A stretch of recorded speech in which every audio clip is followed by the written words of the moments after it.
Assalamualaikum warahmatullahi wabarakatuh. Kami dari kelompok 2 ingin mempresentasikan tugas besar proyek mata kuliah Internet of Things dengan studi kasus mengukur desibel suara dengan anggota kelompok saya sendiri Tegar Putra Indonesia dengan NIM 23027. Saya Wahyu Nugraha dan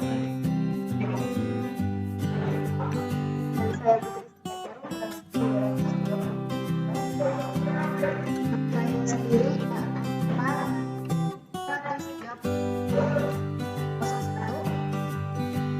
Dan saya Feminani Susmayanti dan NIM-nya 2003013.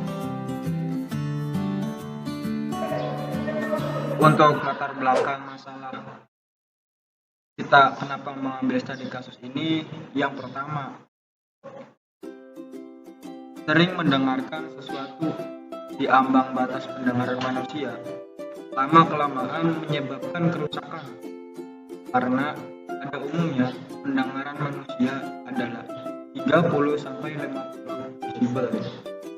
Yang kedua, tapi di satu sisi suara bisa menyebabkan sesuatu yang sangat buruk bagi keseimbangan kehidupan di bumi, yaitu kita menyebutnya polusi suara. Maka dari itu, hal ini untuk mencegah atau meminimalisir polusi udara.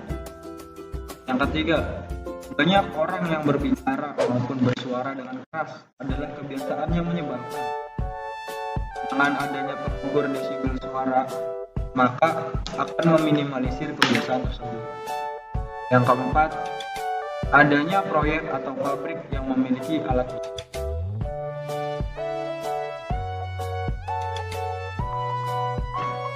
masalah. Yang pertama yaitu yang kedua ruangan yang selanjutnya yaitu ada beban. Yang pertama yaitu untuk memenuhi tugas proyek aerasi. Yang kedua metode yang dipakai. Yang ketiga mengenali ambang batas kebisikan. Mengetahui cara kerja alat.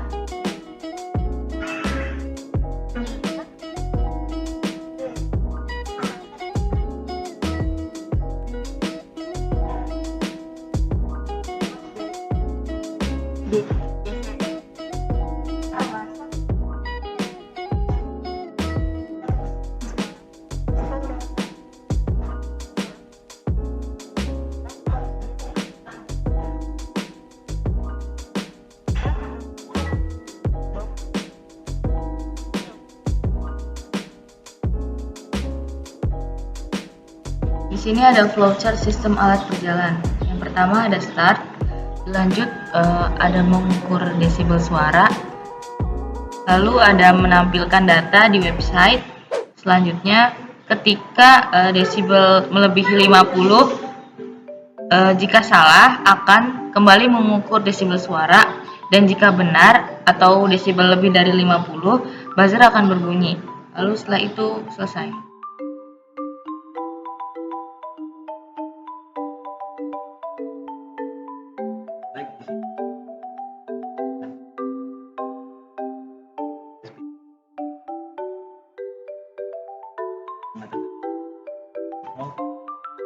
Belajar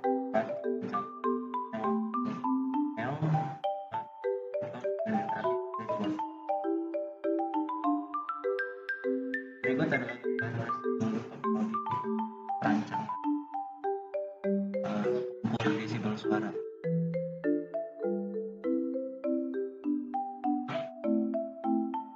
Selanjutnya ada kesimpulan. Berdasarkan hasil penelitian yang telah dilakukan, dapat disimpulkan sebagai berikut. Yang pertama, alat otomatisasi pendeteksi kebisingan suara atau bunyi telah berhasil dirancang dan dibuat dengan menggunakan .mcu dengan sensor suara sebagai pendeteksi suara atau bunyi bising. Keseluruhan dari sistem ini saling terhubung atau terintegrasi sehingga jika ada salah satu perangkat yang terganggu atau error, maka alat ini tidak akan berfungsi sebagaimana mestinya. Yang kedua, hasil pengujian sistem alat secara keseluruhan menunjukkan bahwa alat dapat dijalankan berdasarkan fungsinya, yaitu mengeluarkan data tampilan dan buzzer akan berbunyi ketika desibel melebihi 50. Yang ketiga, buzzer berbunyi ketika kebisingan di atas 50 desibel.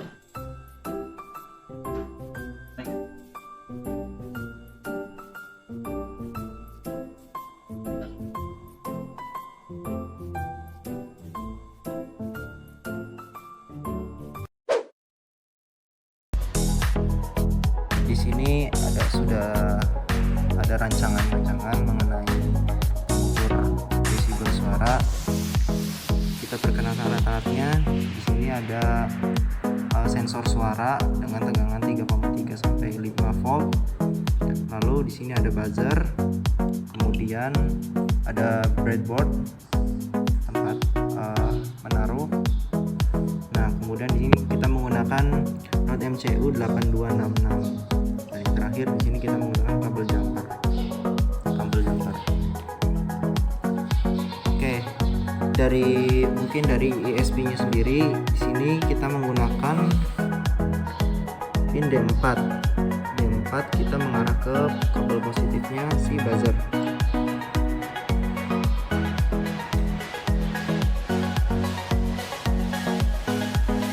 Kita mengarahkan ke D4.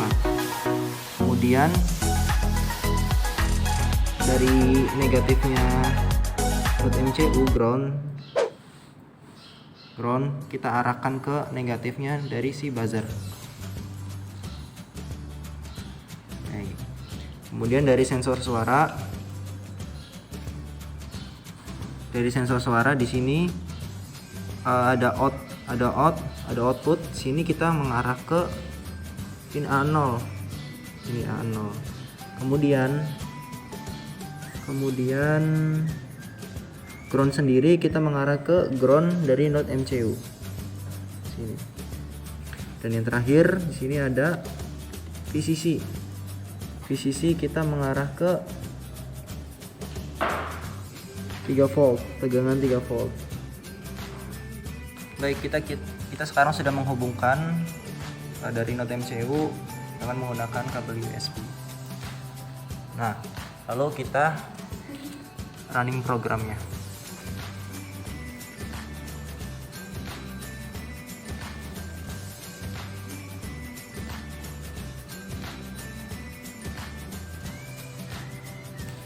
Kita tunggu, sedang proses. Baik, di sini program. Nah, sudah selesai. Kita lihat di serial monitor.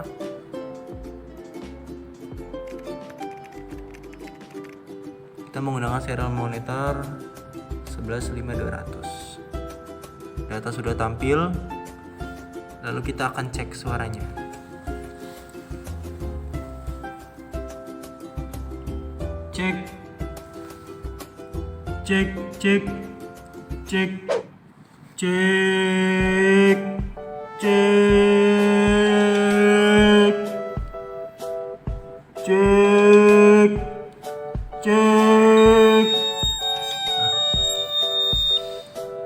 Alat akan berbunyi ketika terjadi suatu kebisingan.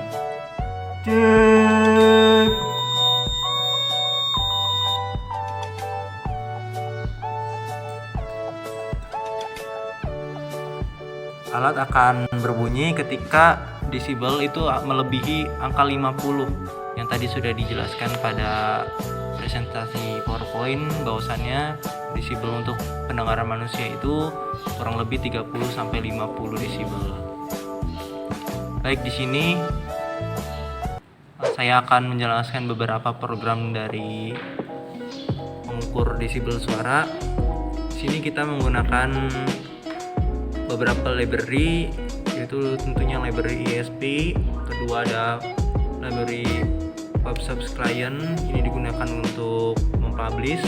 Yang terakhir adalah Arduino JSON. Sini sini kita menggunakan pin A0, sensor pin A0. Lalu di sini kita tadi menggunakan D4. Nah, di sini kita mengatur alat ataupun buzzer tersebut bunyi ketika dalam keadaan desibel berapa. Di sini saya menggunakan pengukur 50. Lalu kita koneksikan ke WiFi yang sedang terkoneksi dalam perangkat kita. Di sini menggunakan Galaxy.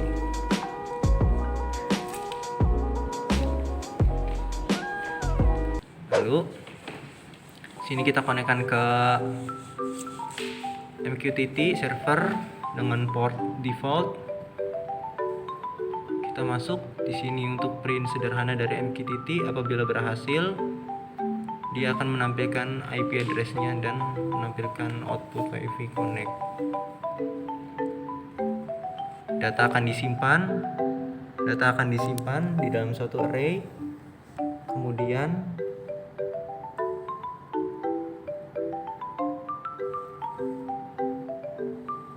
setiap pemasukan data itu akan berjarak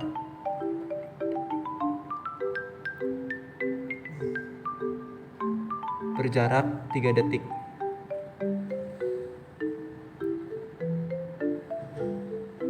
Lalu kita di sini melihat dari Tony, kita memasukkan ke dalam suatu database dengan kita membuat suatu koneksinya terlebih dahulu, membuat database-nya, lalu kemudian kita memasukkannya ke dalam suatu kolom. Di sini saya menggunakan tabel sound dengan kolom gelombang. Kita cek di dalam database. Baik, berikut adalah tampilan dari database yang sudah kita buat sebelumnya. Data-data akan masuk ke dalam database dengan gelombangnya juga di sini dengan waktu masuknya kapan. Lalu setelah dimasukkan ke dalam database, kita tampilkan ke dalam suatu tabel di sini. Nah, sini sudah auto refresh. Jadi data yang masuk akan kita tampilkan di sebuah web browser.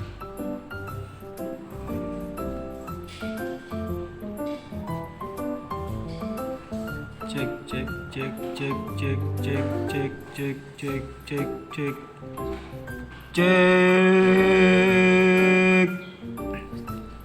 cek cek. Nah, sini sudah masuk ketika berbunyi. Baik, cukup sekian hasil dari presentasi studi kasus untuk pengukur sensor suara.